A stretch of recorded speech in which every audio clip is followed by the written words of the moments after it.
కవి రచయిత అల్లాడి శ్రీనివాస్ గారు రాసిన ఓ మంచి కవిత శీర్షిక ఎనుగర్ర ఎటుపోయింది. కూలిన సాయిమాన్ గోడల చిన్నప్పుడు నేను బొత్తకు ఆనిచ్చుకొని గాడ పేరిచ్చి పెట్టిన మట్టి ముద్ద మనాది పెట్టుకున్నది. ఇరుగ కాయలు కాసి కాసి బరువును భరించలేకుంటయిందో ఇంటెనక నిమ్మ చెట్టు ఇరిసినట్టు కుప్పకూలింది. పచ్చి పులుసు 10 ఇండ్లకు పంచిన మా ఎనుగుల తాతల నుంచి గుడిసెలెక్క కాసేటి సింత చెట్టు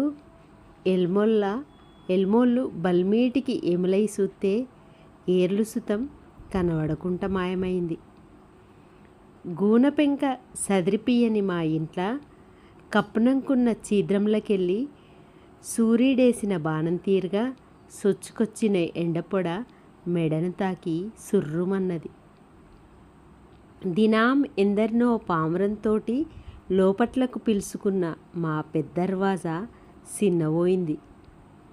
గివన్నిటినీ సుధరాయించి గానాడు మా ఇంటిని ఎగురంతోటి నిలబెట్టిన ఎనుగర్ర కనిపియ్యకుంట పోయింది.